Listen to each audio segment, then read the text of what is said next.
We truly appreciate how great a host partner Quinnipiac University has been to us. This has been a wonderful partnership.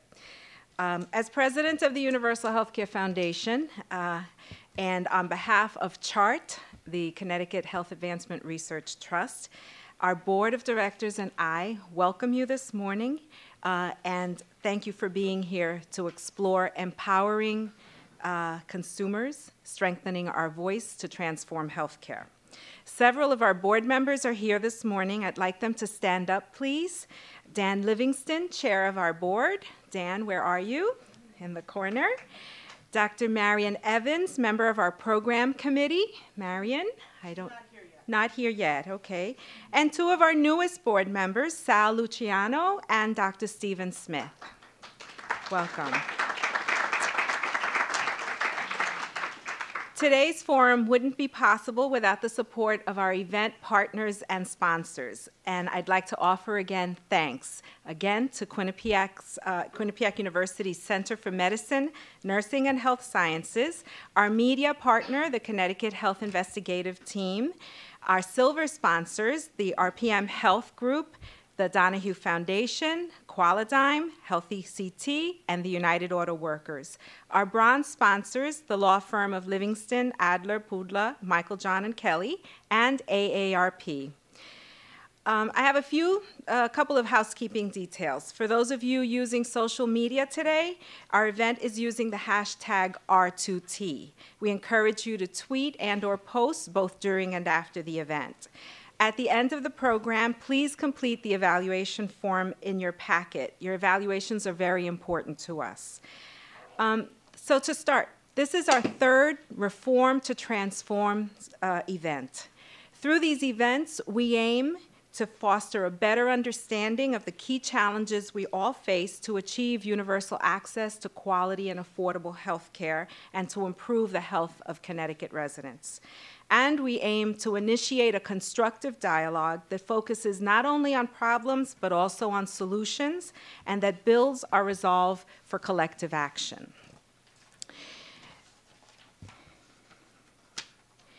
We're living in a time of great change in healthcare. With the implementation of the Affordable Care Act well underway, we are getting more people insured, and huge changes are also on the drawing board in how we deliver care and how we pay for it. So we want to ensure that everyone has consistent access to quality care, change how doctors and hospitals are paid to incentivize better quality care, build capacity of the delivery system to coordinate care, actively work to improve the health of subgroups of chronically ill patients. There's serious change work going on here in Connecticut. Yet, with all of this change, there are no guarantees that we'll realize a high-performing health system that meets the needs of all people, improves health, and is sustainable over the long haul. Instead, reform often devolves to which entrenched interest is going to weather the storm or even improve its own position. Too often, health reform appears to be about money and power and not at all about health and people. At Universal Healthcare Foundation, we are committed to changing this dynamic by making sure that consumers participate actively and meaningfully. Evidence shows that policy and reform outcomes can be improved immensely when informed consumers effectively weigh in early and often, exercising their collective power. But when we look across today's healthcare landscape in Connecticut, we're troubled that consumers are so often not at the key tables, or if they are, they have limited power to shape outcomes. A few examples. 5 hospitals in Connecticut are potentially converting from nonprofit to for-profit and sold to a national healthcare company. Waterbury Hospital and St. Mary's Hospital are the first 2 in line. What opportunity for true weigh-in by affected communities has there been? How many Waterbury residents understand that their hospitals are being sold in what may amount to a fire sale to a company from Texas whose first duty is not to the people of Waterbury, but to their shareholders? Access Health CT, the state's insurance exchange, there are some great people on the governing board. Vicki Veltri, the state's healthcare advocate, is one of them. But it is comprised largely of insurance, finance, and marketing experts. And they are needed, but no everyday consumers are on it to inform policymaking. The state innovation model, it took a long time to get consumers onto the steering committee and its work groups. Through advocacy by many, the process has significantly improved, with some excellent consumer leaders now engaged. But this didn't happen without strong advocacy. Plus, consumer engagement requires ongoing support. Since the Foundation's beginnings, we've worked to ensure that the voice of the consumer, the patient, the everyday resident of Connecticut is not only heard, but acted upon. These more recent examples of changes are transpiring during a time when the Foundation has recommitted itself to amplifying that voice by building better informed and more effective public demand for change. In the next few months, we will announce the details of a new grant program. Our goal is to increase and strengthen the numbers of advocates and leaders who understand the changes that are underway in healthcare and who have the capacity to effectively advocate for change that keeps the focus on people and health. We envision a program that will recruit people from all walks of life in Connecticut into a learning and development experience where they will grow as leaders while they mobilize on current issues. They will get smart about change in healthcare, cost, quality, access, and public health challenges. They'll be helped to see the connection between what they see in the paper and their own lives. They will load up their toolboxes with organizing, advocacy, and leadership skills. They will learn while doing as they apply their knowledge and skills to a current challenge. And that brings us to today's program, a morning-long conversation about empowering consumers, strengthening our voice to transform healthcare. Today's program is an in-depth conversation first among our guests, and then between our guests and the audience, and then we will have an opportunity through breakout groups and smaller conversations to ask you for input to help us. We are very much interested in your thoughts as we design this new initiative. Now I'd like to turn the program over to Rachel Grob, our moderator for today's forum. Rachel started her career in advocacy. She teaches healthcare advocacy, and much of her research is focused on raising up the voices of patients and consumers to achieve a more effective and just healthcare system. Rachel will speak for a few minutes about some of the challenges inherent in raising up consumer voices. Then she'll turn to our panelists to get their perspective on what works, what doesn't, and how we can build consumer power to shape the kind of healthcare we all want and deserve. Rachel, it's all yours. So filmmaker and social activist Michael Moore said, "Democracy is not a spectator sport. It's a participatory event. And if we don't participate, it ceases to be a democracy." I think we're here this morning because we all care about healthcare, but really at its heart, I think for most of us here, is that we care about democracy. And when we talk about empowerment of consumers and consumer voice, we are getting at a challenge that I think faces us in every walk of life, and that is, how do we get people to participate so that we are not living in a country where it is mostly a spectator sport? So I really couldn't be more delighted to be here because I think, like many of you, I sometimes feel trapped, like I'm in a spectator sport, and what I want to be is in a participatory, engaged environment like the one Frances and the Foundation and the wonderful panelists here create with their work. It is not easy to be in a participatory sport.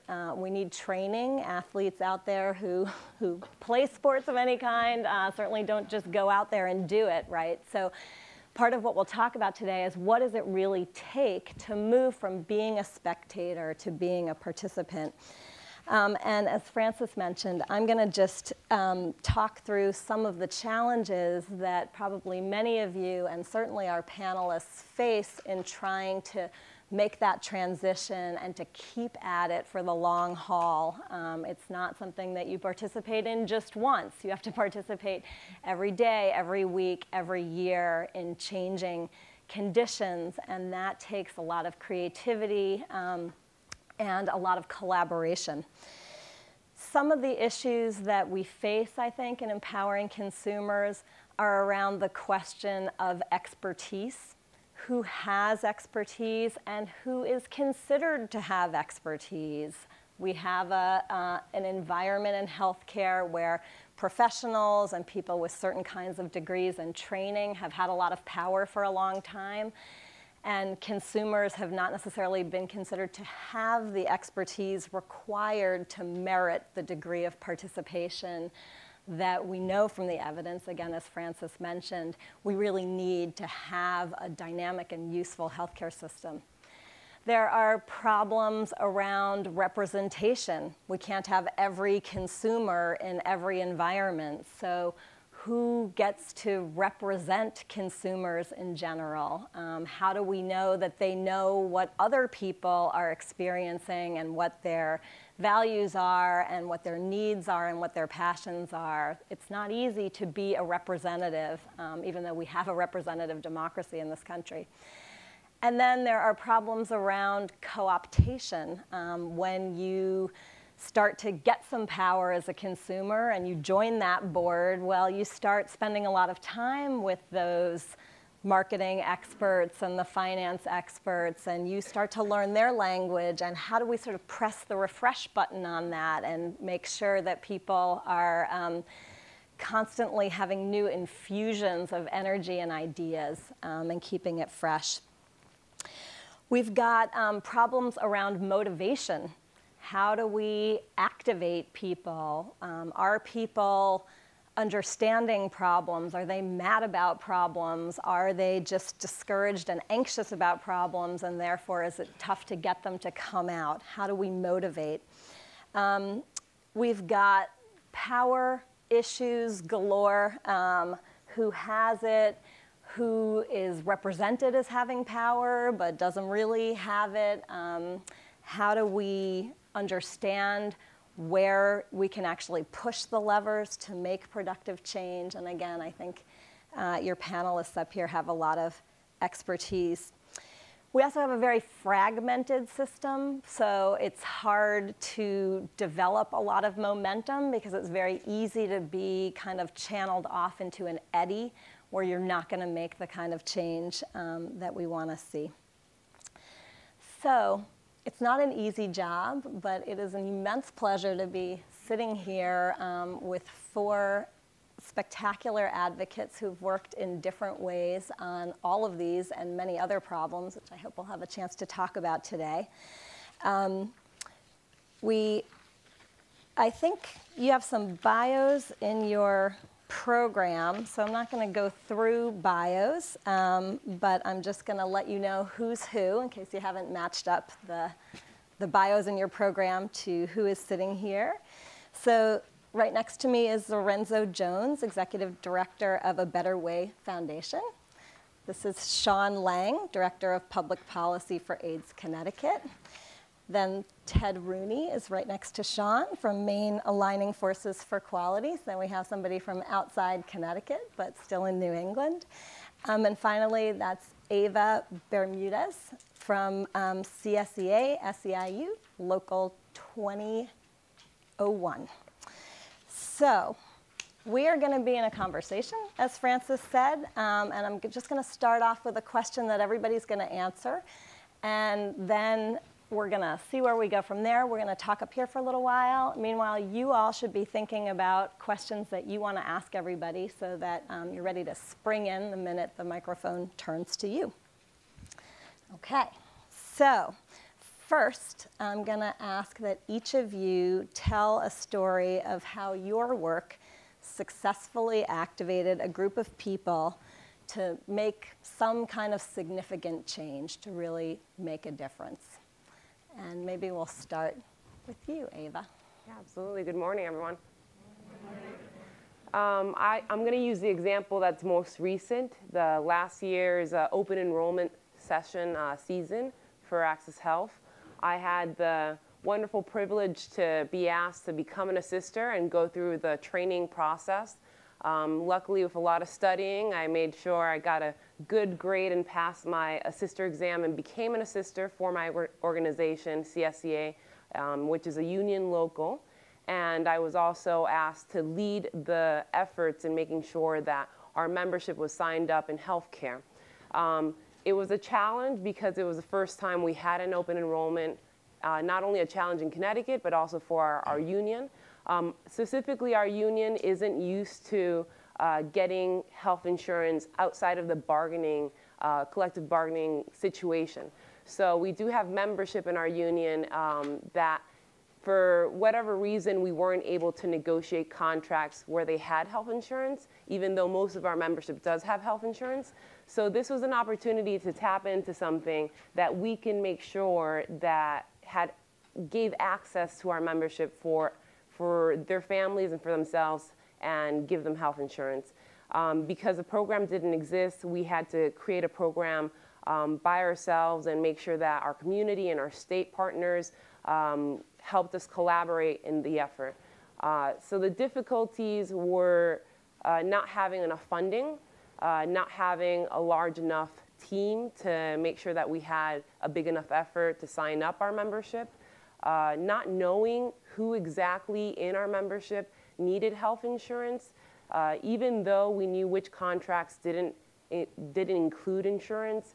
We weren't sure if those families and those households had a spouse or a partner that already had health insurance. So we had to create our own survey, we had to phone bank, we had to have conferences, all these new ideas that in a union setting we weren't used to projecting, we weren't used to making sure that that existed. So we had to create programs from scratch.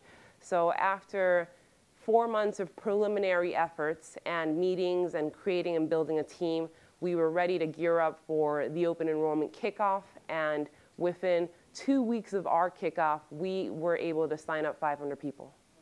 By the end of the full campaign of making sure our membership and family and community members close to our office were insured, we successfully signed up 1,400 people.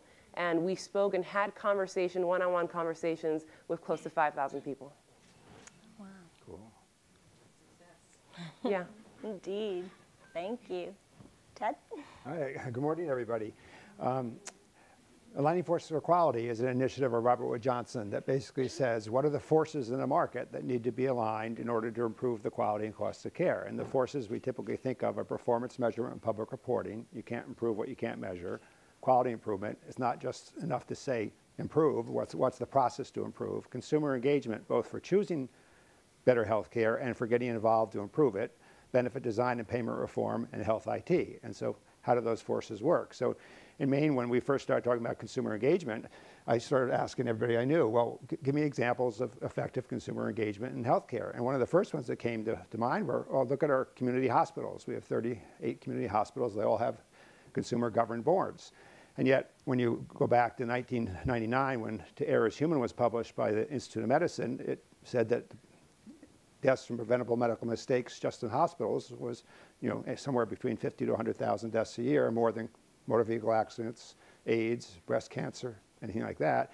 And recently, Johns Hopkins is now saying that it's closer to 220,000 deaths a year just from preventable medical mistakes in hospitals, which makes it the third leading cause of preventable death in America, behind, cancer and heart disease. And then so you think about, you don't hear a lot about it. So what's the deal with this? And this is occurring mostly in hospitals governed by consumers. So that's an example of consumer engagement that is probably needs to be looked at along the lines of what Francis and Rachel was saying. Is that really consumers governing hospitals, or do you even know about it? Then I went down a level and said, well, hospital auxiliaries have a terrific way of involving consumers in healthcare, but I have a good friend who does it, and he really enjoys it, but it doesn't really, it's a great service, but it doesn't do much with quality and cost. Then I went to federally qualified health centers who, by law, have to have 51% of their boards from the consumers they serve. Yet when we look at the quality and cost of the FQHCs in Maine, it's not much different than anything else. And I presented to the board several times, and it's clear that it's not like they're really on top of the quality.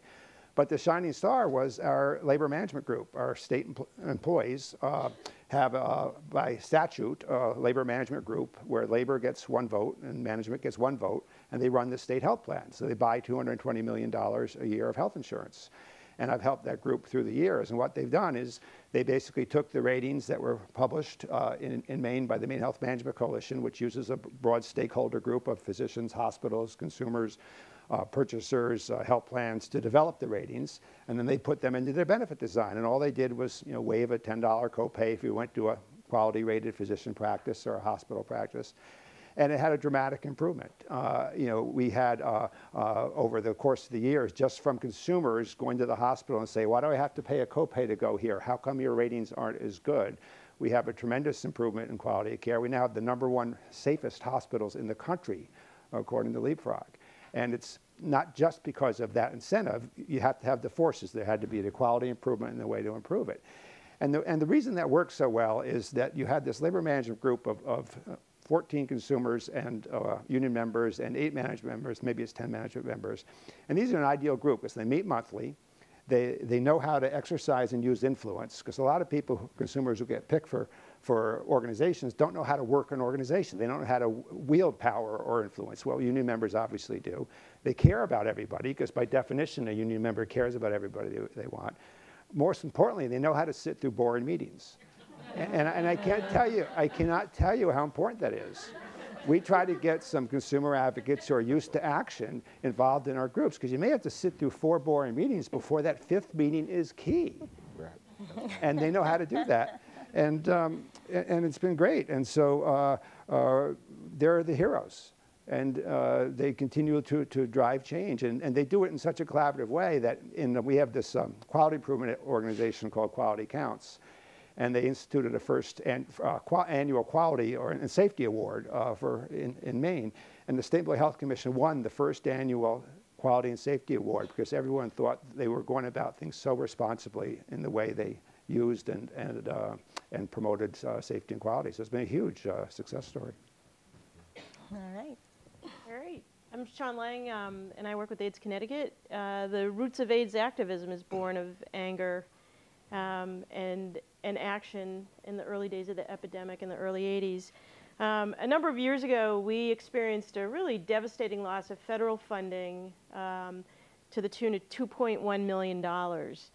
And what the advocates and folks wanted to do was to go to the state legislature to make up for that money, because it would have led to a really devastating destruction of our very fragile safety net.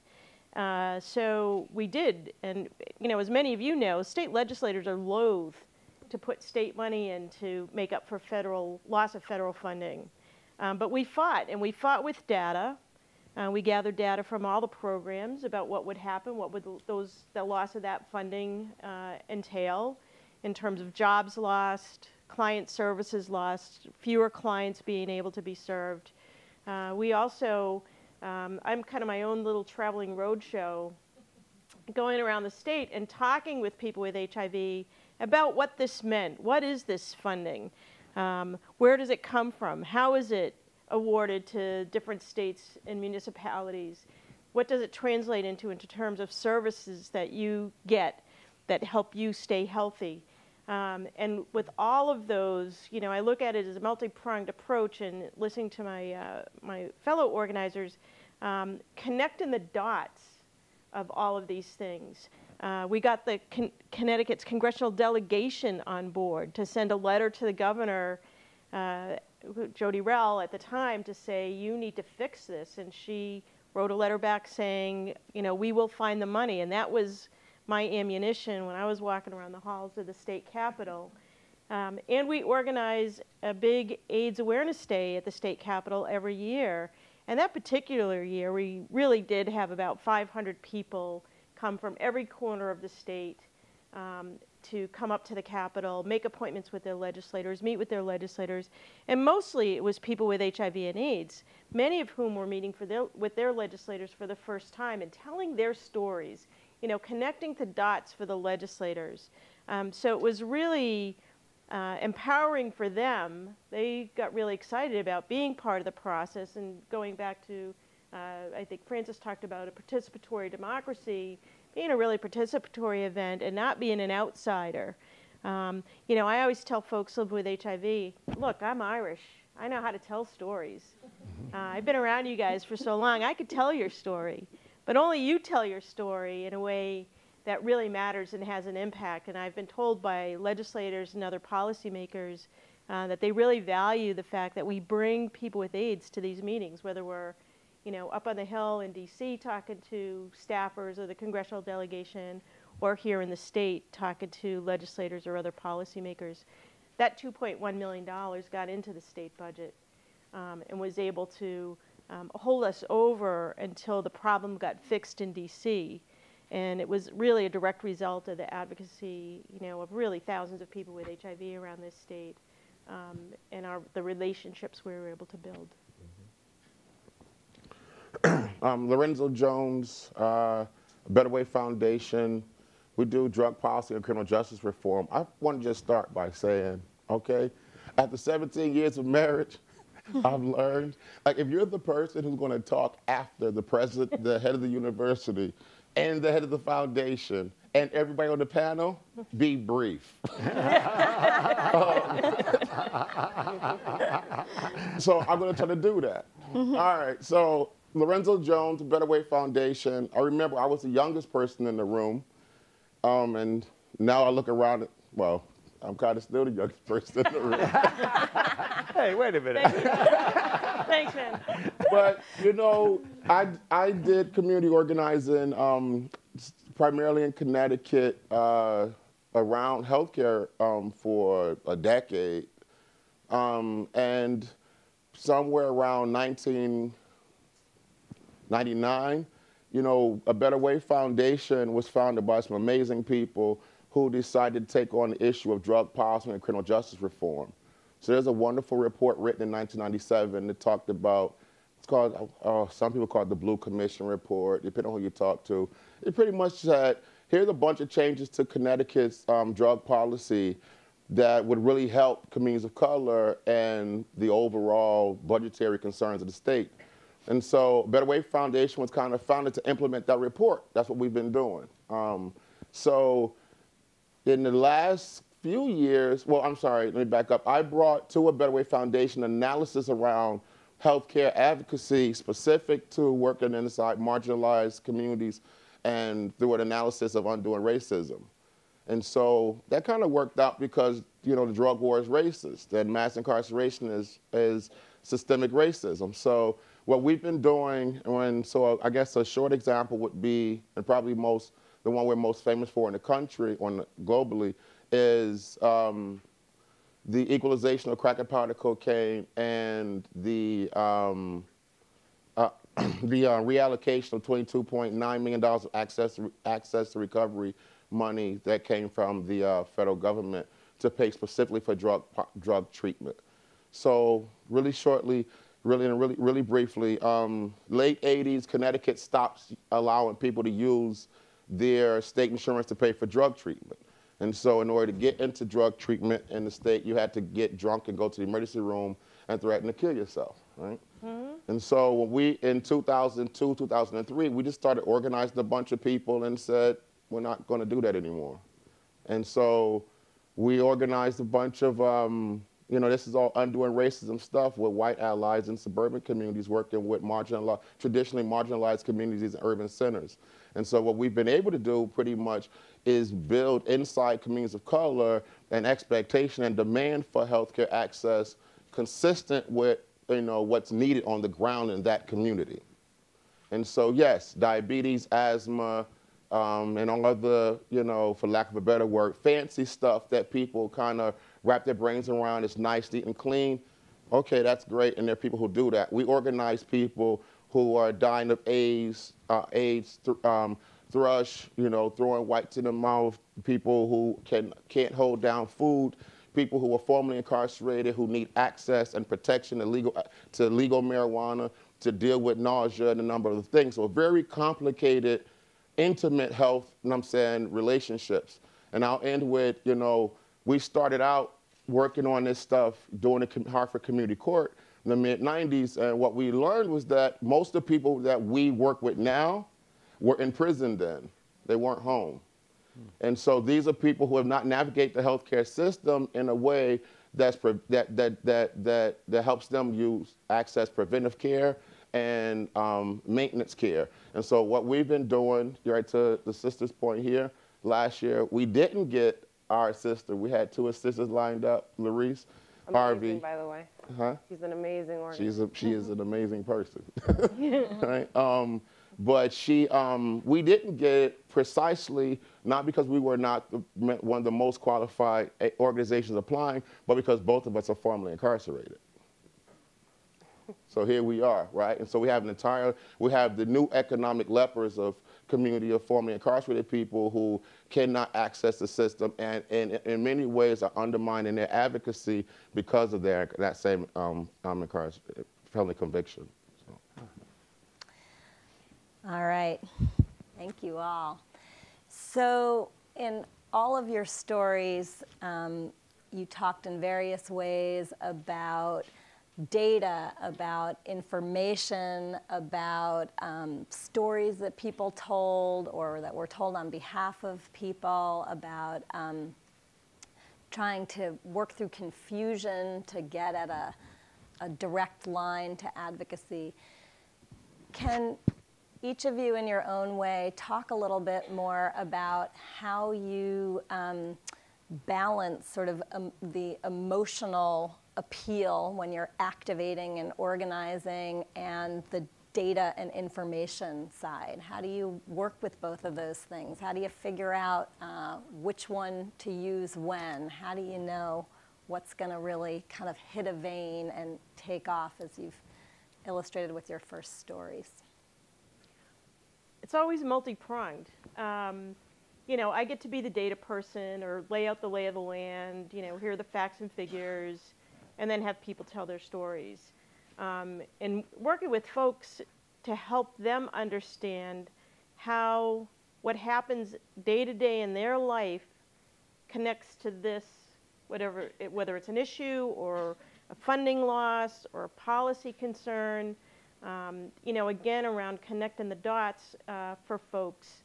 And it's kind of an amazing process. I mean, a lot of the folks we all work with are the same people. Mm-hmm. Very marginalized, very disenfranchised, may never have been part of the process, may never have even registered to vote. You know, so it's working on all of these different things and connecting people in ways that they understand. You know, that legislators vote on issues that impact their everyday life, not just this particular issue that we're working on, but a broad range of issues. And our job is to educate and inform and bring legislators onto our team to be part of our family, so that when they're voting on a particular issue, they have a person in mind. Because I think it's easy for policymakers, not just legislators, but policymakers to say, well, I don't know somebody with HIV. I don't know somebody who's been incarcerated. I don't know somebody who doesn't have health care. Well, we bring those people to them to invite them to be part of our family and hopefully nurture them. Somebody also mentioned the long haul. I always think of Miles Horton from the Highlander School and his book about being in it for the long haul, that it's not a single issue thing, it's not a single event, it's not a single legislative session, it's an ongoing campaign for social change, you know, and always connecting it back to social change. Without data, in my case, you have no campaign. That's right. You need to know, and if you think you don't have data, then create your own data. Honestly, go out there. It's hard work, but make it happen. Because if you're organizing a campaign that has no precedent, if you're starting from scratch, where are you going to go to for a base? In the case of healthcare, specifically in using our local, my local as an example, we had data in regards to globally who doesn't have access to health insurance within our membership, but we have no idea around our community and our surroundings who has health insurance, who signed up, who isn't.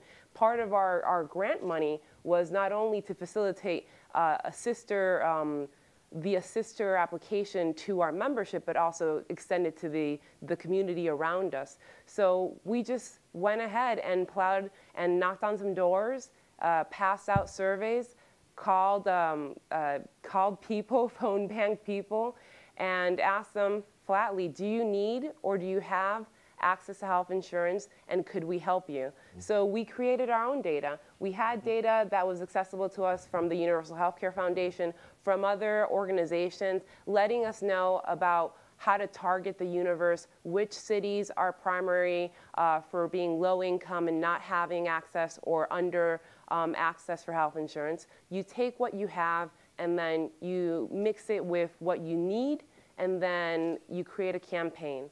If you don't have this kind of data, you don't have a trajectory for a plan to win, a plan to action. You don't know who you're going to target within your campaign universe, and you're pretty much lost. And that's the last thing you need when you're organizing something. You want to be focused, you want to know what you need to do, and you want to stay on a target. Even if it's an imaginary target, make it up, go with it, run with it, and try to exceed that goal. Because at the end of the day, if you have a high enough target and you exceed it, you're going to be a success. C.S. Lewis, right?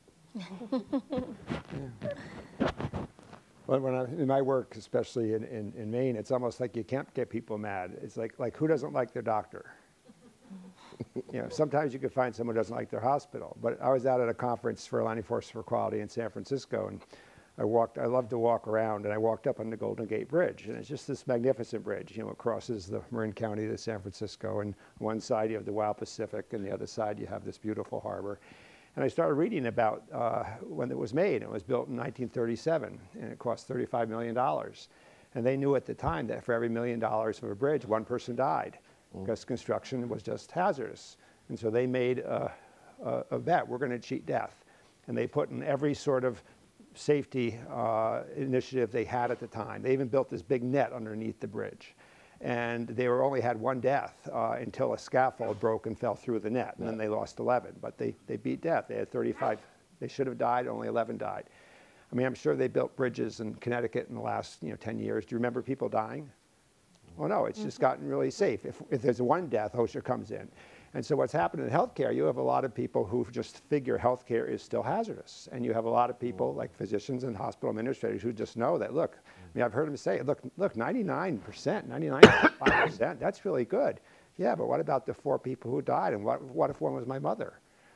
Whereas there's other places in the country that have 0 preventable deaths. They're just incredible, some of the progress that's been made. So one of the challenges with healthcare is you have this really well-educated, well-meaning physician who truly believes it can't get much safer, and they're trying to tell some union member or someone like that, and so what I have to do is armed with data and stories of, well, gee, if they could do it out in Michigan, how different are we here? If they could do it in Massachusetts, there are best practices around the country where they just have made it.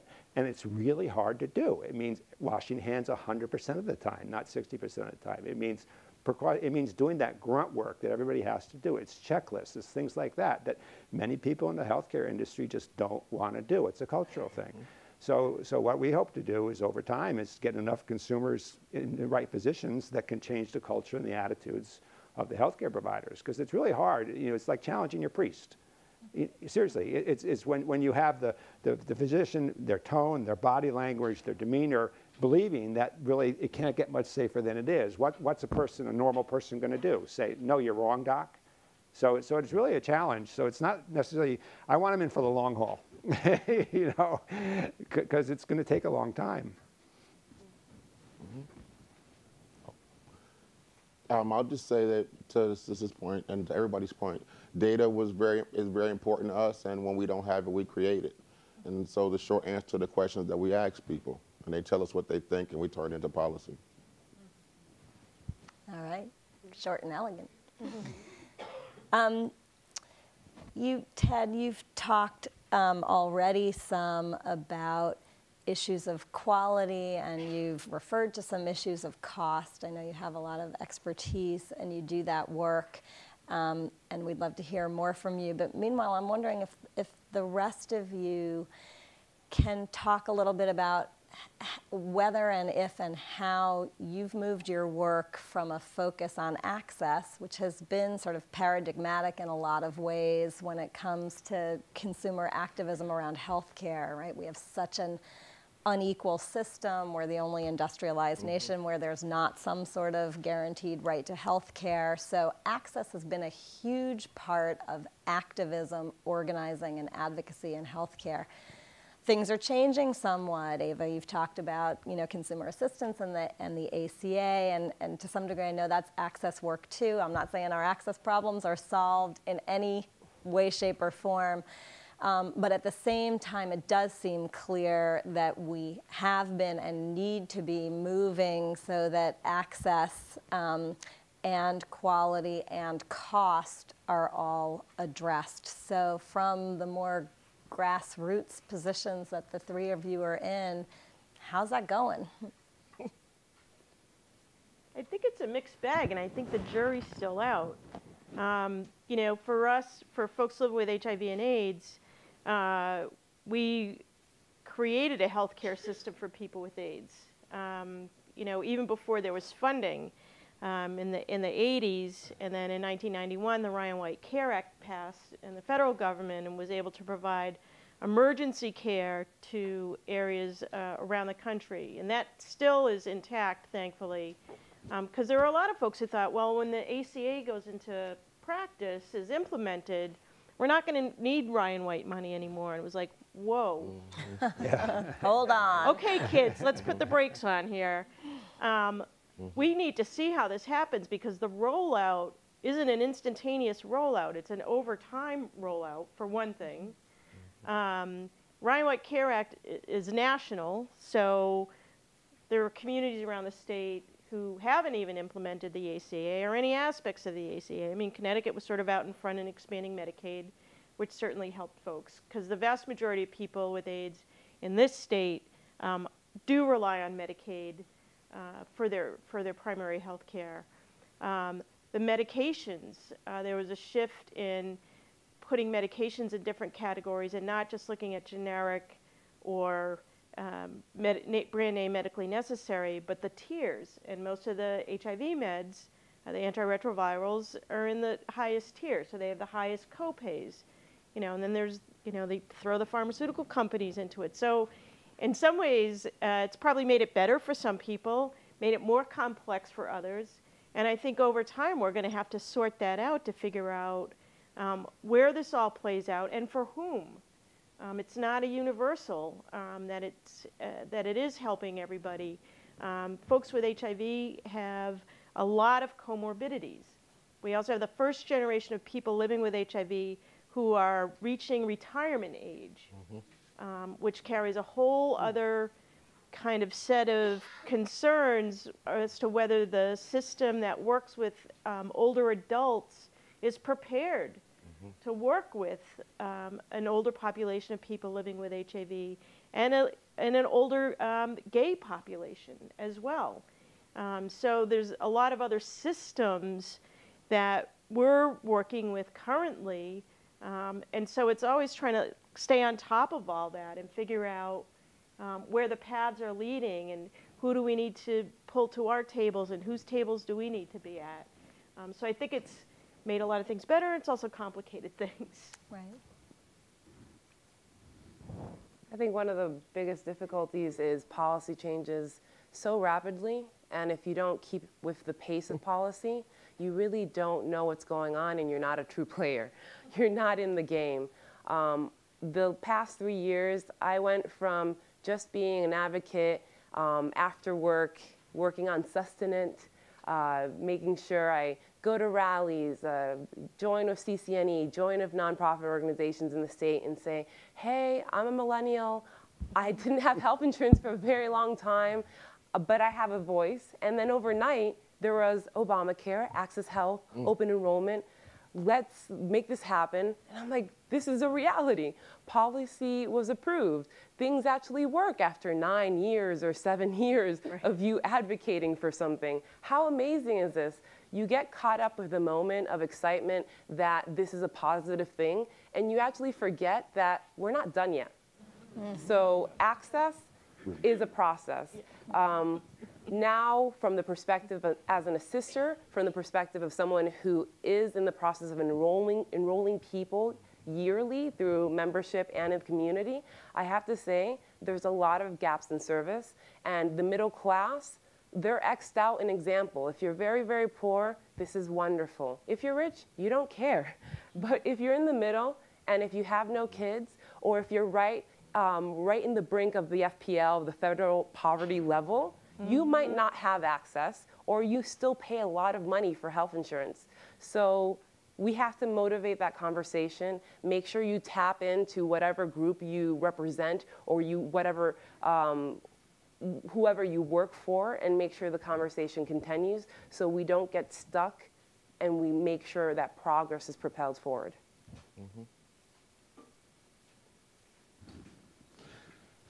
Shivery. No, You can jump in first next time. no, marriage won't let me do that.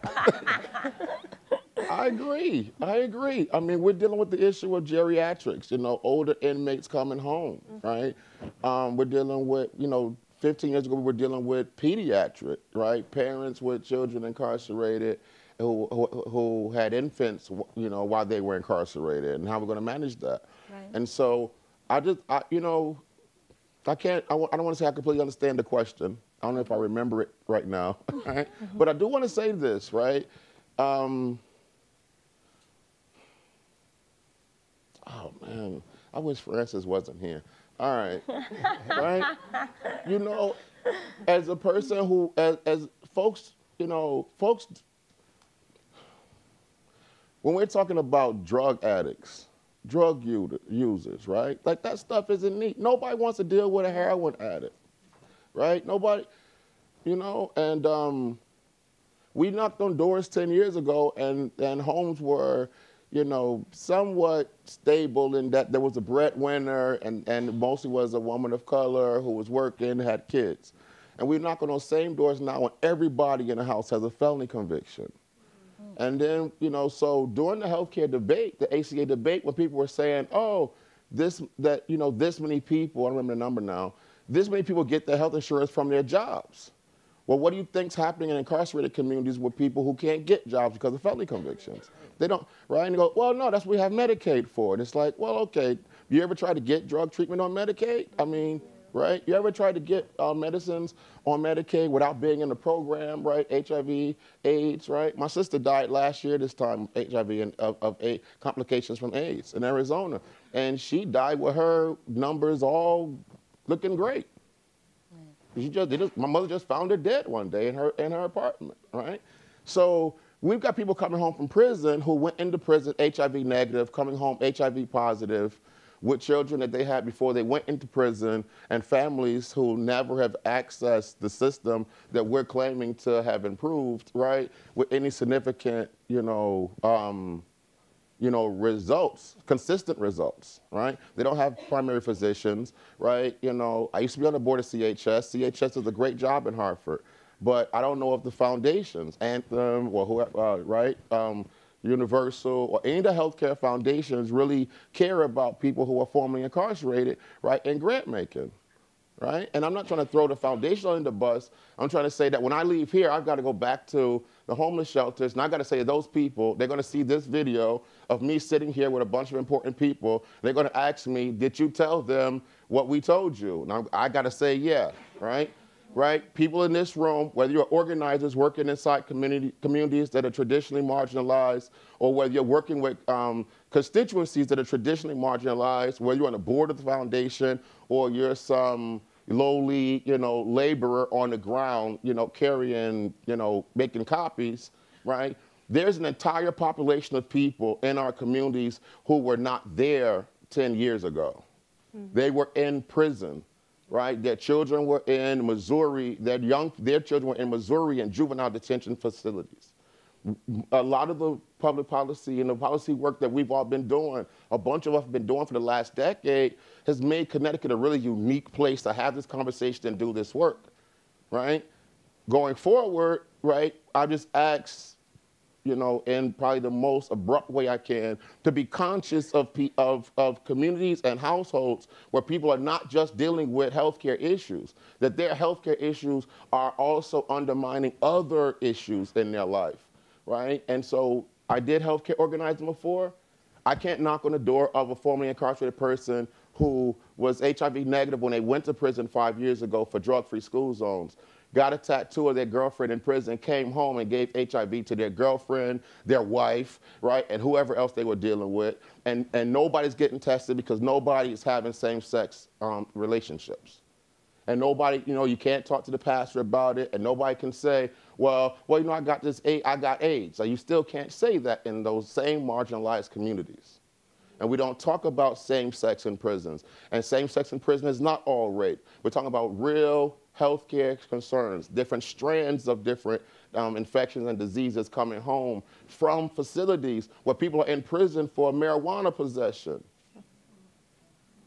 And so I'm asking the foundation, I'm asking you guys who get this healthcare stuff to stop and take very seriously, not just the stuff you care about, you know, oh, I saw a picture of a kid with a fly on his eyeball and I want to make sure that that kid, you know, doesn't have asthma. It don't work like that. Like, those are not the communities or the household or the homes that we're working in today.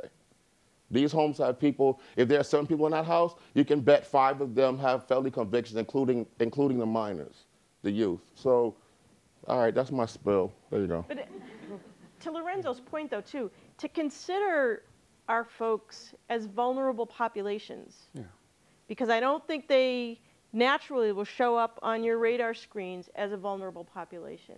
And they're probably the most vulnerable for a host of reasons. Yeah, one of the things I think is the opportunity, and as the healthcare system, I mean, Obamacare, the biggest publicity is the exchanges, but what's happening in Medicare and other federal programs is a profound, wonderful shift in the way they pay for healthcare.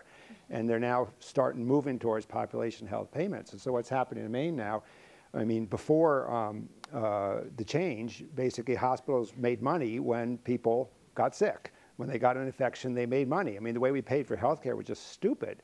But now that we're changing it around, you're seeing a profound change in the way healthcare is delivered. You have patient-centered medical homes, you have community care teams. In Maine, we have a big initiative on behavioral health integration with primary care. We're taking a hard look at folks with serious and persistent mental illness because they die 20 years younger from physical health conditions. We're bringing behavioral health folks into physical health practices and physical health folks into behavioral health practices. But what we need everybody's help for is, as we reduce the cost of health care, to shift the money into there. Because if you go to the Commonwealth Fund, you could see that the United States is maybe 30th best in quality of care, and we spend twice as much as the next nearest country. I mean, twice as much. I mean, twice as much as Denmark, England, Germany, France, et cetera. So we need to bring those costs down. That means all of us saying, okay, I'll wait 30 days to get an MRI for my back. Maybe I won't get that coronary bypass graft because medical management is just as much. We're going to need everyone to begin to rethink how we do healthcare. There's a big initiative called Choosing Wisely out there. But if we could have us help the healthcare system reduce unnecessary care, you make a bargain and say, but that has to then go into the community systems, which are being built anyway. Because we're building these systems in the community to take care of folks with diabetes and mental illness. We're dealing with folks, and once you have the infrastructure in place to deal with one vulnerable population, it's a little easier than to move to another vulnerable population. But right now, even if you got them to agree to deal with incarcerated folks, they don't even know how to deal with other folks. So I think if we could all help shift the system more to a primary care-based, community-based system, which means getting the money out of here into here, and it's everyone resetting what our expectations of the healthcare system is, I think we have a chance of doing something. And it has to include housing. Oh, absolutely. I was telling him earlier, I went out to Minnesota to do, a bunch of us did a site visit, and they have this accountable care organization, which is a new way of delivering care in Hennepin County. And they figured out the best way to reduce readmissions and hospitalizations in ER is to put a housing coordinator on their healthcare team, because once they got someone in the housing, healthcare costs went dramatically down. So you have a housing person now part of a healthcare team. Yeah. And I think we have to rethink the way we think of healthcare. Absolutely. And it was done for cost savings, not as a do-gooder. Right.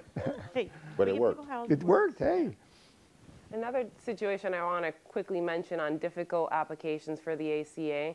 I had a lot of situations where illegal immigrants married someone legal and they're still in the process of getting a green card or getting a TIN number, And the way that the structure of the application is created, you can apply if your spouse or your loved one that is in your household is still not officially legal, because it's all monitored by your household income. So I had situations where technically one spouse would qualify, the other spouse automatically wouldn't qualify, and that spouse, because you couldn't add in the application their loved one's income, it's almost as if they have to pay more when in reality they shouldn't. So I had a lot of weird situations with mixed households and citizenship that were really Xing them out of qualifying for something that would be immensely beneficial, because we just didn't see the loopholes. We didn't see those. It's not perfect for everyone. HIV patients that would come up to me and they're like, look, my deductible is extremely expensive. I applied, I can't afford this, and I had to turn them away and give them advice of where to go, because this application in the state of Connecticut wasn't for them, because they would have to pay a deductible that's extremely high and they'd max out immediately. Right. So it's not, we have to make sure that access eventually is for everyone. To that point, yes, like what I always loved doing healthcare organizing, because through healthcare organizing, you own a percentage of any other movement going on, right? And we as healthcare advocates haven't claimed that. And so drug policy, criminal justice reform, immigration, housing, like everything, it's, you know, all roads lead back to public health, right? And to people's, you know, wellness.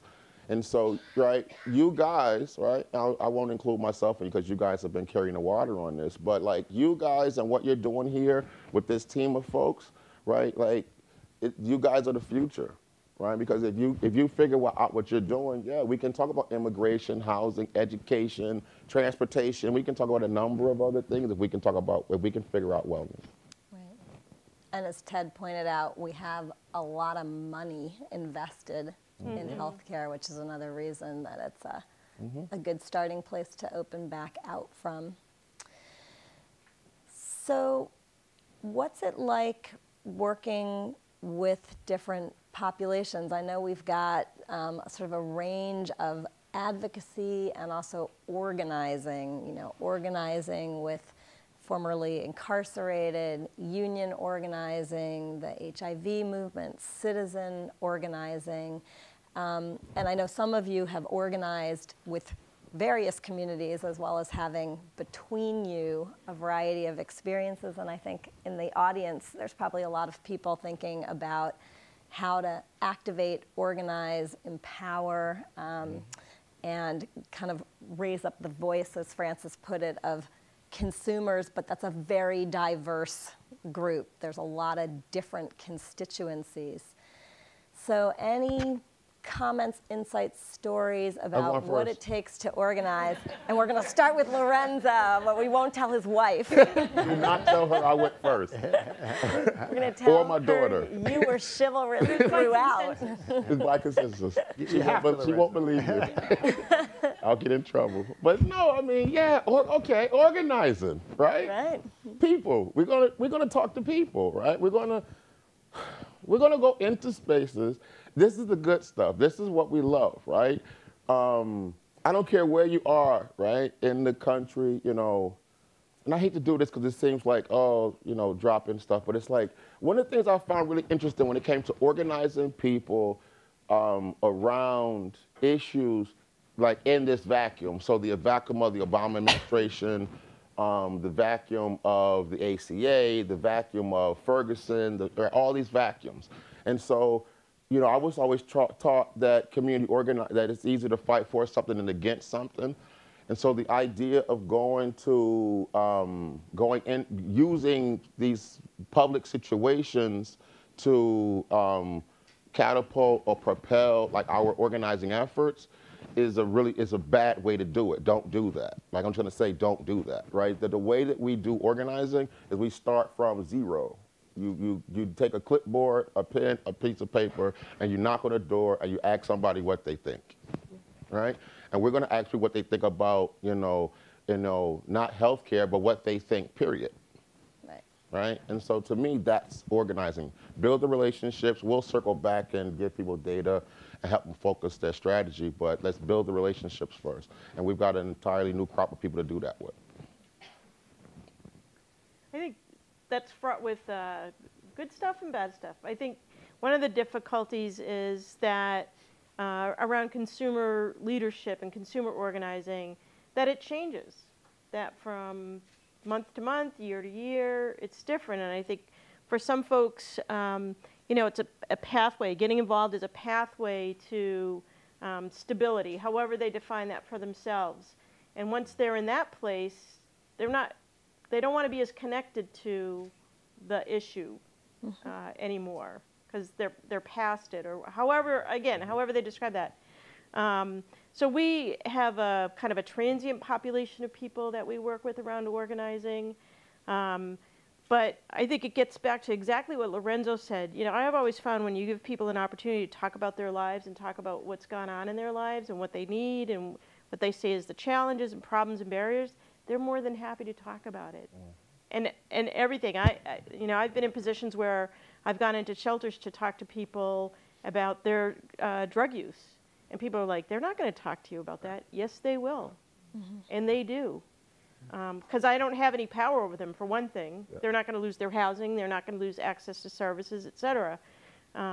So, you know, just talking to people about their lives and figuring out how to fashion that and have some way for them to participate. One of our folks' greatest disappointments when they come to the Capitol to talk to their legislators on AIDS Awareness Day or any other kind of rally is that the legislator doesn't show up. And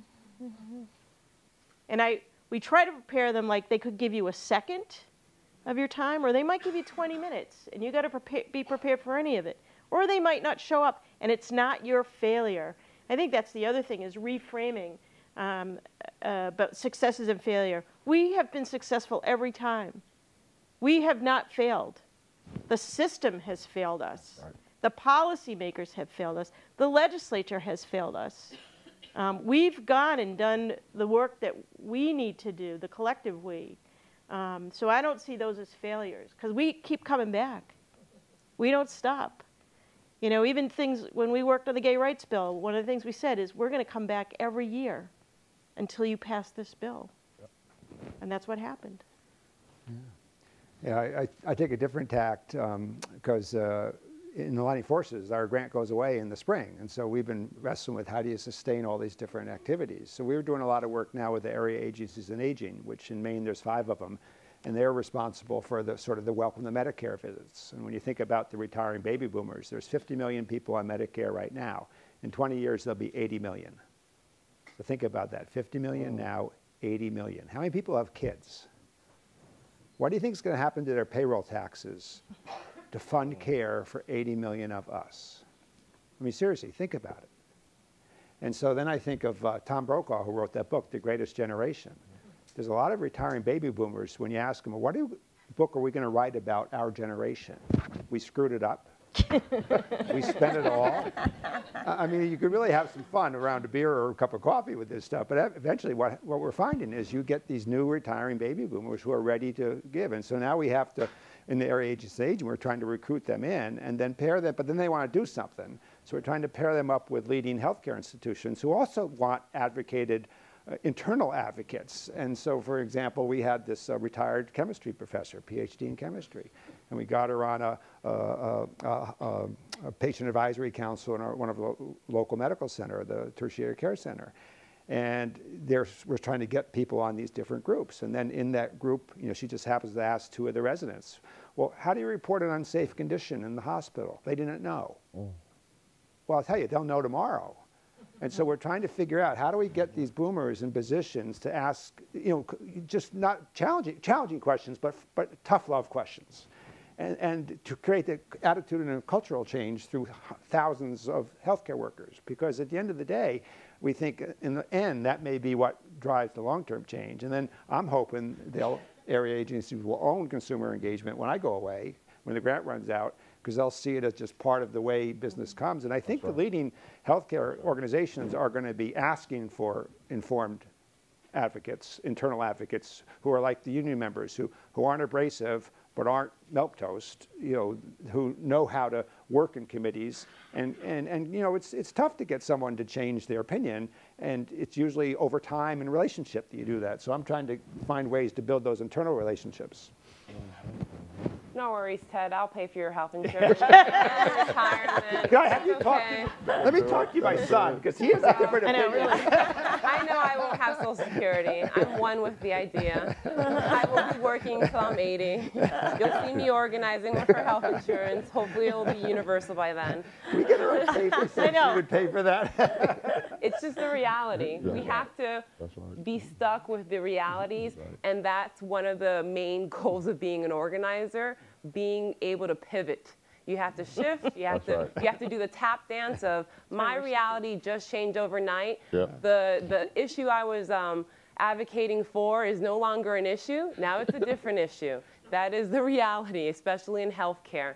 I have so many best practices, but number one is look around you in this very room. There is a wide array of experience. You have right now in this room people, and I see them, I know them, who have been organizing for 40 years. And I won't call your name. You know who you are. And there's people here who are data gurus. I won't call your name. You know who you are. So when you do break time and you do your breakout sessions or after this day, make sure you talk to each other, you connect with each other, exchange some telephone numbers, because this is a great conference. This is a starter, but it's not the end all. There's a lot of experience in Connecticut and Maine and other sectors of New England, but make that phone call, have some tea, and say, how do I organize? If you're not familiar with it, just call the question. Say, how do I organize? How do I get started? Create best practices within your campaign. Be able to learn from the things that you did wrong in the first month and switch them. Do not get stagnant. Do not get comfortable with what you did wrong. Be able to move, be able to learn, be able to grow. Develop leaders. For healthcare specifically, in my campaign for open enrollment, I didn't have the advantage to develop leaders as much as I wanted to because we had such a short window. We had probably 4 months of prep, and in 4 months, you can't take someone from scratch, from the community, and say, all of a sudden, you're going to become an advocate, you're going to be an activist, and I'm going to push you to go to doors, talk to consumers, and then sign them up. That's not going to happen. You've got to be realistic.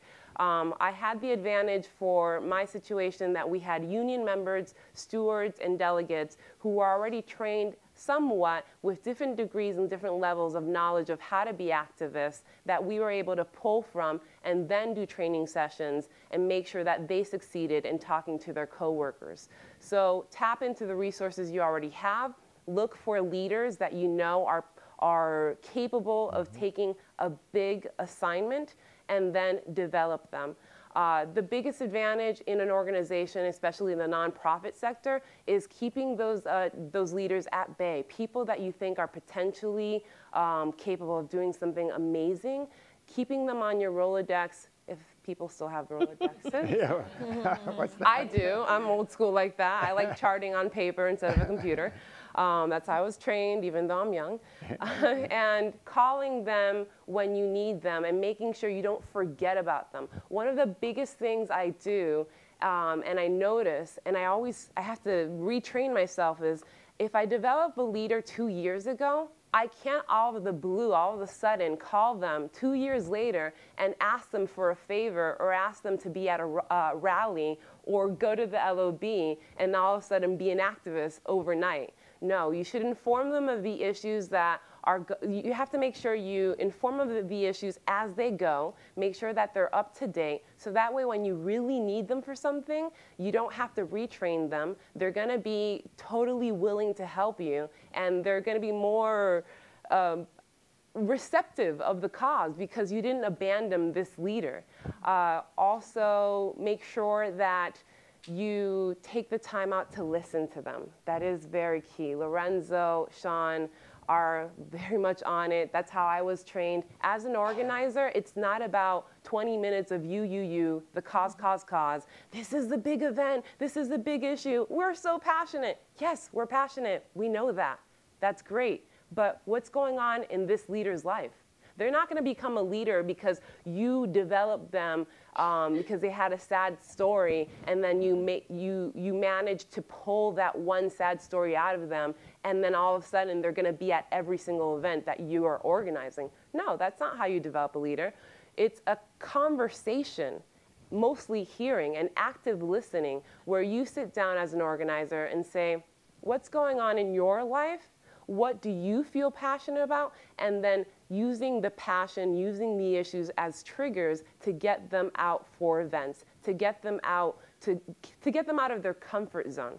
To use a very recent example, my own mother, who when I was young was very active in PTO, she did a lot of work with Chef versus O'Neill, so much so that she signed me up as a plaintiff from like birth to be a Chef versus O'Neill plaintiff.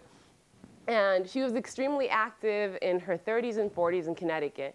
Just kind of abandoned the cause, not to put her on the spot, but this is a reality. If you asked her today, she would say, yeah, my kids, I asked her, I'm like, why did you step back and just kind of, why are you no longer an advocate in Connecticut for education, for healthcare, for your kids? And she's like, well, you're all in your late 20s and 30s. I'm done. You guys are doing it. You're all active and organizing. Then why should I?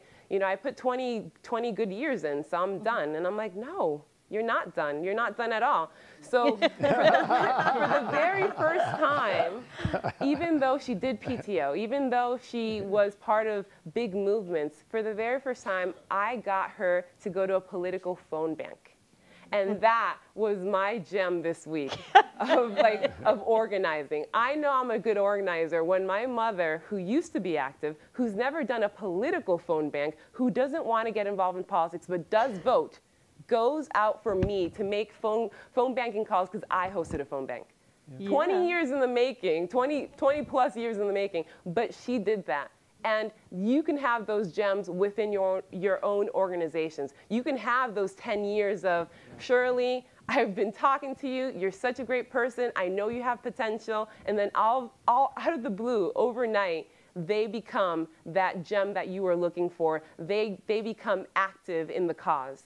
So don't lose hope on people, listen to them, and make sure that you get your issues across as a group, as a team, not solo. Because there isn't, when you develop leaders, you're not looking for someone who is the shining star. You're looking to make sure that you have a group of people who will motivate a cause, who will propel a voice, and there is unity in numbers. And with numbers, that's how we make successful policy changes.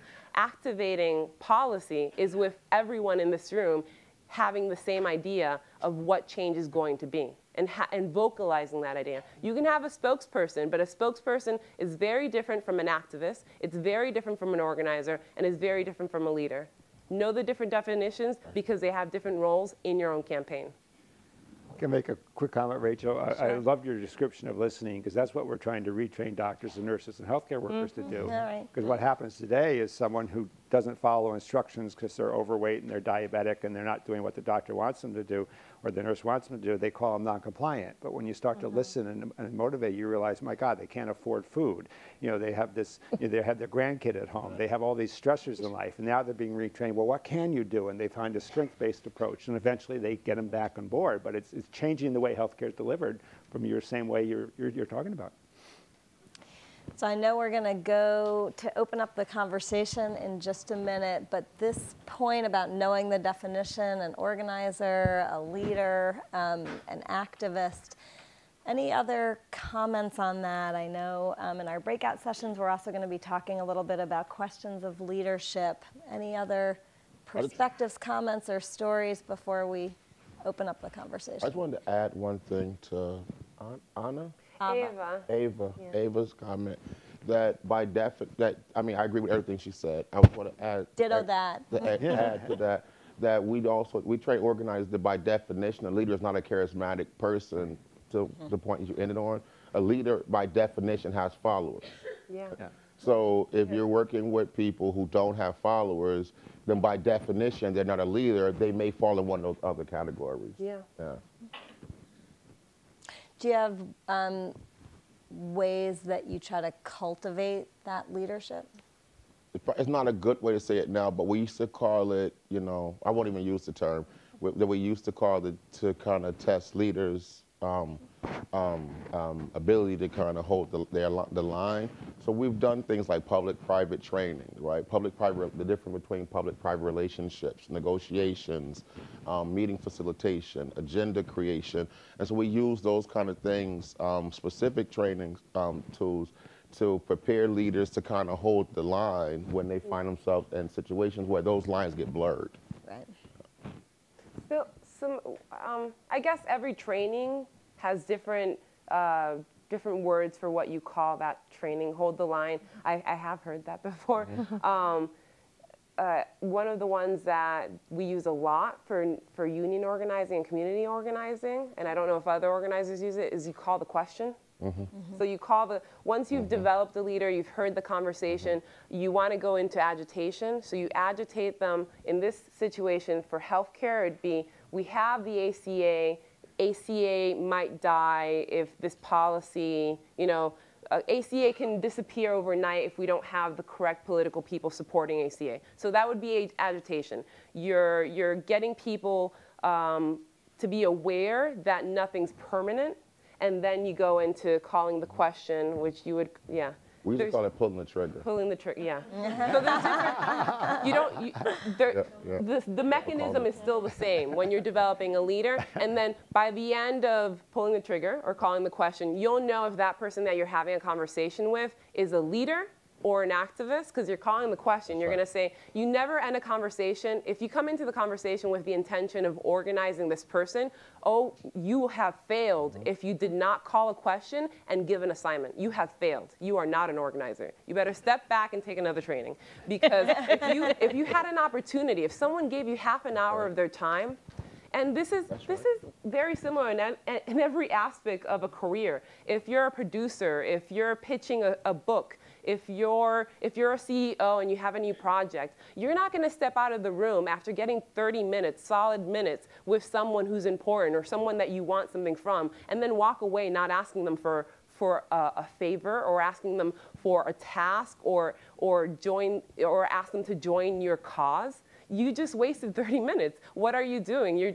What are you initiating the conversation for? So as an organizer, if you get 30 minutes with a stranger or someone that you have the intention to organize, you're going to ask them to turn out for a rally or go to the LOB and talk about HIV or be involved in the cause or come to a meeting or come to a phone bank. Because if you don't ask that, then there's no purpose in the conversation. All right. Over to you, Lynn.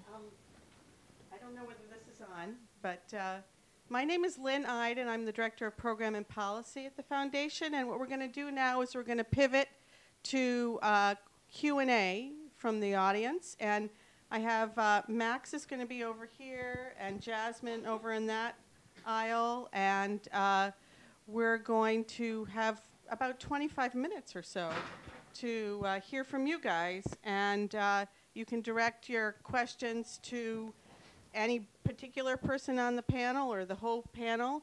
And my rule is that I ask that you not pontificate when you get the mic, that you get to the point of what you want to get out on the table for discussion.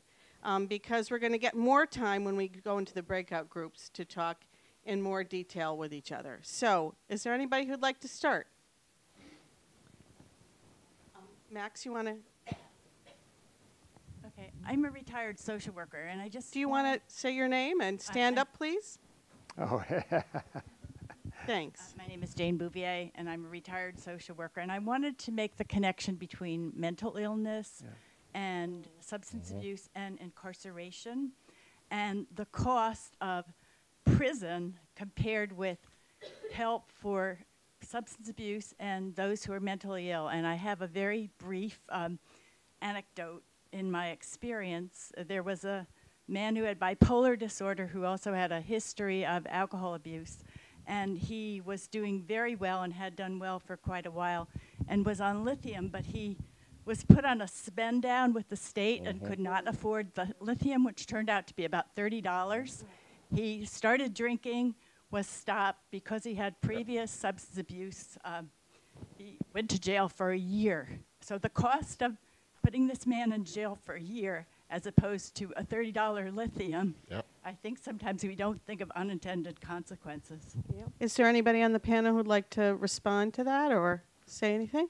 Just quickly to that point, just to walk it out some more. And yes, right, we know a million of those stories. What we found interesting in those cases actually came up in the medical marijuana work, where, for lack of a better description, when we started talking to libertarians about medical marijuana being a racial justice issue, they said, you're crazy. And we said, well, no, because, right, people who use marijuana medicinally inside communities that are heavily policed under the drug war, right, drug-free school zones, mandatory minimums, crack and powder cocaine, those people are dealing with health issues, the most vulnerable, right? And so you compound somebody who's dealing with some chronic condition or fatal condition, right? And in addition to everything you just said, who happens to have a driver's license and be driving home, who gets stopped by the police in Hartford as opposed to Thomaston. Is there anybody? Respond to Lynn? Sean. I think it's really important to make those connections and to recognize that there's kind of a hierarchy of the filter that we look through drug and alcohol use. Like if somebody goes home or goes to a happy hour after work or goes home and says, oh, I can't wait to have a glass of wine, nobody's going to bat an eye. But if someone's injecting heroin, that's a whole other story. And that all of that impacts people's access to all kinds of services and to treatment. I mean, unfortunately, we still have to tell people to get drunk and go to the ER in order to get into treatment. It's the only way to get people in. And that, to me, that's criminal behavior. I'm not kidding. That's true. Is there anybody else who'd like to speak? I especially like to hear from some people who may be leaders in their own organizations or consumers themselves. Oh, Linda. Come on up here. My name is Linda Iannone from the United Church of Christ Healthcare Ministry team.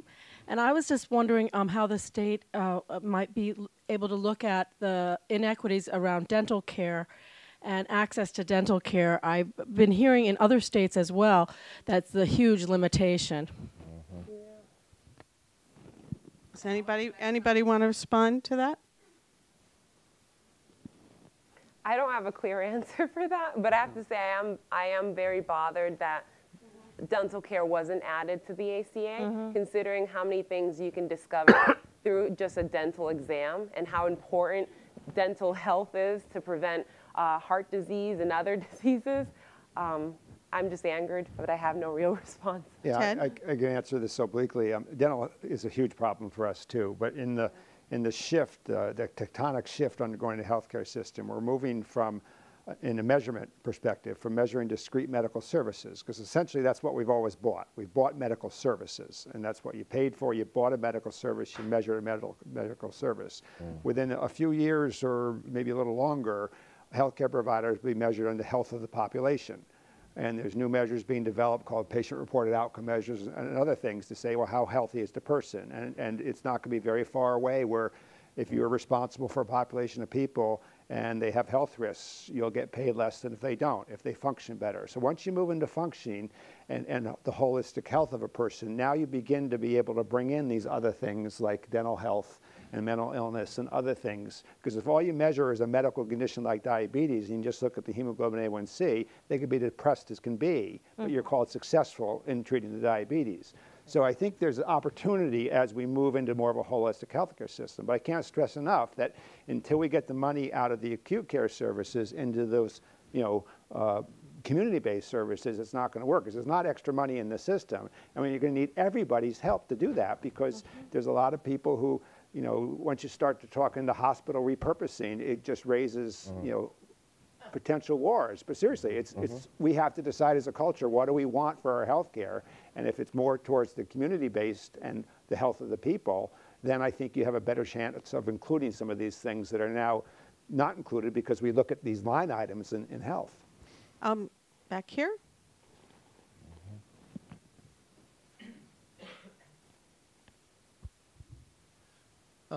Thank you for this fabulous conversation. My name is Victor Villagra. I'm on the board of the Connecticut Health Foundation. I want to mention that I've become a big fan of a measurement of that is called the Well-Being Index. Yeah. It was developed by the Gallup organization in collaboration with another organization called Healthways. And it incorporates many aspects of what we generally call well-being. And I think it might be worth thinking about the elements of this measurement. We talk about the integration of mental health, physical health, community health, and I think that's very good. But the Well-Being Index incorporates financial health. And it is the concept of financial justice, financial security, financial stability, the word financial, right next door to mental health, right next to all this very fragmented concept of what it is to be well, to feel not only healthy and functioning in whatever your role is in society, but to be safe from harm, from being shot, or from unfair incarceration, but to bring the concept of financial health as a discrete element of well-being, I think is something that is very appealing to me, and I would like to know what your opinion is about that. Thank you. I agree. He's talking about the future. This is how we need to begin to measure the health. There's a number of indexes, a whole new suite of measures that the National Institute of Health have pioneered called PROMIS, which are patient-reported outcome measures. There's a well-being index. There's a number of them, and I think over the next 5-10 years we'll become to standardize them.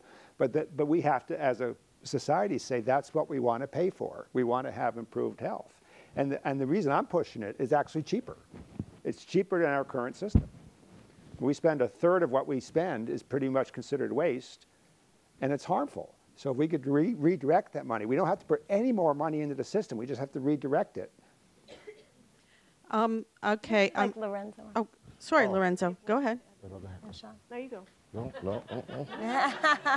Après-vous. You're going first. I love this guy. I just, you know, one of the things I hammer away at when I sit around tables, around HIV and AIDS tables, I always have to say housing, housing, housing, housing, housing. Exactly. Housing is a evidence-based structural intervention. And if we're going to talk about well-being and overall health, it has to be part of the equation and part of the evaluation. People who are living with family and friends are not stably housed. People who are couch surfing are not stably housed. And so that has to be part of the conversation. And when you talk about financial well-being, that's one of the key factors that has an impact on people's housing status and then consequently their health status. I was going to say, I just want to acknowledge we're having two conversations. We're having a conversation about improving the delivery of services from the healthcare system, and we're having a conversation about people who are beneath the radar of the healthcare system. Right. So acknowledging those acknowledging those distinctions, maybe without a difference, is important to exactly, because that's exactly, I was going to say, you know, Sean and we're talking about earlier, and we've paid a lot more attention to the housing stuff, right? The people who we've organized in the state of Connecticut over the last 10 years are not, you know, people inside of any particular system. And we have to understand that we're talking about today, we're talking about community organizing, and we're with the backdrop of the healthcare system. And so we're talking about community organizing, organizing people for power to change systems, right? If that's what we're talking about, then we should just acknowledge that, understanding that making the system work better makes sense. Making the system work for people is what we're doing. I want to point out. Can we move on to the next question? Really quickly. Quick, okay. So I want to point out that one thing that Access Health and ACA did really well with the application is that the way that they gauge the federal poverty levels are not capped so distinctly like in subsidized housing. Similar to, there's a pilot program in New Haven where subsidized housing is not capped off at a line item. It's more ranged by how your household income is in a whole. So you don't all of a sudden disqualify for program if all of a sudden you got an increase of $2 at your job. So we have to, when we're talking about financial indices and different ways to make sure that people qualify, and especially the most vulnerable, we want to make sure that the programs to measure their poverty are not capped by 14,560. They're more gauged on who's in your household, how many people, something more realistic. Thank you. We have some hands up here. I'm going to go first here and then to this gentleman back here. My name is Sal Luciano, and I agree with all of you, especially about putting the savings back into the community. But as we speak, something else is happening in the state, and that is several hospitals are being acquired or attempted to be acquired by for-profit corporations. So I was wondering your opinions on that. That sucks. Ditto. Enough said. Right. Let's move on. And it is a great opportunity to figure out how to engage people in the community, because in Frances's, and I'm not saying this because she's my boss, but in her opening remarks, she talked about the challenge of getting people who are going to be most affected by these kinds of decisions to understand what's going on. We were at the Waterbury hearing last Wednesday, and it was held in the middle of the day, right, during working hours, normal working hours. Yep. And there were hardly any consumers of Waterbury Hospital services in the audience. And if they were able to stick around and testify during public testimony, it was at 8 or 9 o'clock at night for a hearing that started at 1 in the afternoon. So it is a huge issue. Hopefully we'll address that in our breakout sessions. This gentleman back here. Thank you. My name is Walter Glom. I'm an advocate for individuals who live with intellectual disabilities. I appreciate what Ted said about redirecting funds within the system. It's something that we're paying a lot of attention to right now. I also thank you for bringing up the issue of housing, because we have a large number of people in our population who are not in secure, sustainable housing situations. And thank you for your comment about public hearings during the middle of the day. I mean, this has been a gripe of ours for years and years and years. But here's my point. Here's my question to the panel. We're in the process of deciding what our ask is going to be for this next session that begins in January. And one of the issues, actually, frankly, divide within our own group is this question of, are we going to go in there, as we always do, asking for more money because the agencies that serve us are underfunded? Or should our emphasis be more on structural change? Because we know that there are hundreds of millions of dollars being misspent or being spent inefficiently, and there's a fair amount of tension, frankly, within our community on where to go with this. Should we be asking for another $200 million being added to the budget, which is about what it would take and frankly is unrealistic, or should we be pushing more for structural changes, which is, by the way, a much harder sell, to a group, because it doesn't really fit on a bumper sticker as much as raise the budget, right? So I think you understand my question. I'd like to hear your comments. Thank you. Okay, and I want to fit in like 2 more questions before our time is up, so quick responses, please. We're talking about organizing today, and we measure organizing by systemic change. So we can ask for more money, but we measure effective community organizing with systemic change. And I was going to say yes. There's always money. Yeah. If the powers that be decide that X is important, there's going to be money for it. So I automatically go with ask for what you need and go, I was going to say yes, do both, because it is all about both. You got to sustain what you have going on and hopefully improve it, and that does cost money. And if there's structural issues, obviously change needs to happen with that. And it is a lot harder. It's not a sexy sell. People fear losing turf or whatever. And you got to keep coming back to the people. Are the people getting what they need? Not is your organization to get the money you need to pay your staff, which obviously is important, but are your people that you serve getting what they need? And articulate the vision for the change that you really need to see, which is not necessarily the short-term legislative victory. This right here. Hi, my name is Lisa Freeman. I'm with the Connecticut Center for Patient Safety.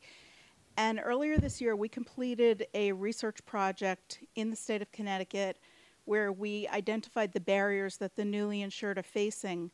One of the big problems that we discovered, which was not a surprise at all, is that the level of healthcare literacy amongst our population is exceptionally low.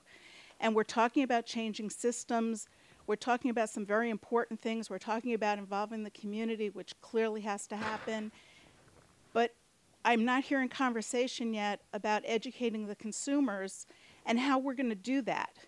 And it's a really hard thing to do. I try conducting workshops, and we don't get big draws, because if you put out there, it's a workshop on engaging the consumer, they don't know that they don't know. Yeah. So they don't come. So how are we going to address that? I think one of the first steps educating the consumer are within the sister system and the hospital system. So wherever the consumer goes to get access to healthcare or signed up, that's the first entrance to educating them. You might never have an opportunity to realize that conversation with that consumer ever again. Unfortunately, there's not that much funding in ACA or in the state of Connecticut for educating consumers. It'd be wonderful to have a marketing campaign just saying, hey, if you can go to this website, or if you call 211, then this is where you can get information. That might not exist for a long time. We barely got funding for making sure the program runs this year, but working with hospitals, making sure that hospitals are educating the consumers, making sure that the sisters that are taking the certification this year are educating consumers, are at least one step further into making sure that people know what's going on. I'm going to disagree somewhat. I think you have to go back and talk to your consumers. Like putting out a flyer saying, come and get educated about X, Y, or Z, I'm not even going to pay attention to that. I think it's that grassroots organizing and going door to door and talking to people. Because when you get a bunch of people in a room, you're going to get the synergy and the energy, and things will bubble up. And maybe not even things that you realize are going to bubble up. And even though there's supposed to be more patient-centered care, the hospitals and et cetera, the healthcare providers, it's still a bottom line. They still have to make X amount of dollars, or think they have to make X amount of dollars to make things work. And it's not at it's at the consumer's expense. It's not in the consumer's best interest. We find too that there needs to be a lot more work done on health provider literacy. One quick example, we're doing a lot of work on overdose prevention. There's only a small handful of doctors in the state of Connecticut who are trained and certified in pain management. Yet most docs are writing scripts for opiates like they're Skittles. Right. So, that leads to a whole host of issues. So it's on both ends of that spectrum. I'm going to just squeeze in one more question before we're going to break. And this gentleman back here has been very patient.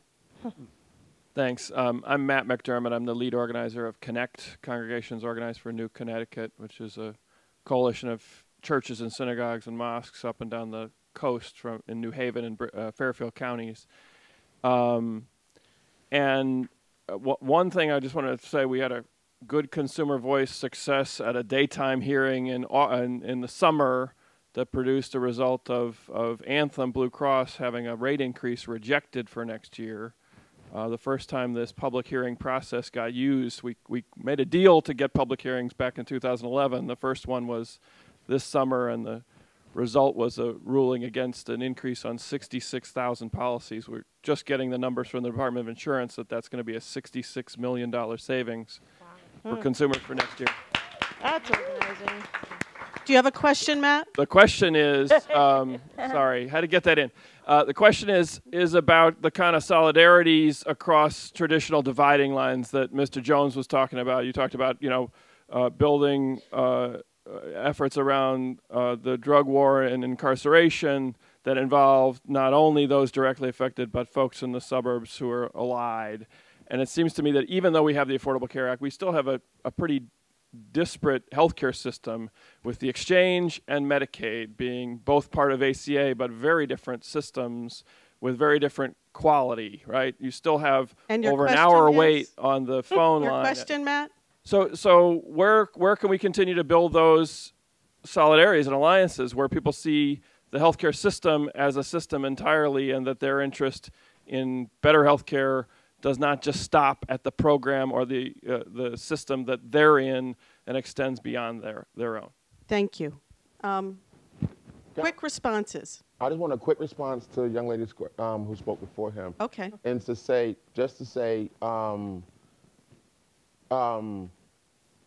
my initial response to that is that, we have to acknowledge that ultimately we're moving from a healthcare system based on, I guess still based on capitalism. Mm-hmm. And so consumer is a word that's a capitalist word. So when we talk about using language, when we talk about being against some things, we have to be careful when we use language that then reminds people that they're oppressed, marginalized, and unimportant. And consumer may And why? And why, right? Consumer may communicate something to them that we're not intending to communicate. That's a very interesting point. Anybody have a response to Matt's question? Can I make a quick comment? Yeah, I think it's time to begin to also think about solidarity with leaders within the healthcare system, because there are emerging leaders in the healthcare system, and they need your help because they're trying to turn a tanker. But with the new economics, I mean, a CFO doesn't care where they make the margin. And if they can make the margin on a well-being index, they'll do it. So I think it's time to really begin to think, are there folks in the healthcare system who you could build as part of your coalition to advance change? Mm-hmm. On that note, I'm going to wrap up the Q&A, and I know there are probably people frustrated that they didn't get to ask more questions, but we want to make sure we move everybody into the breakout sessions.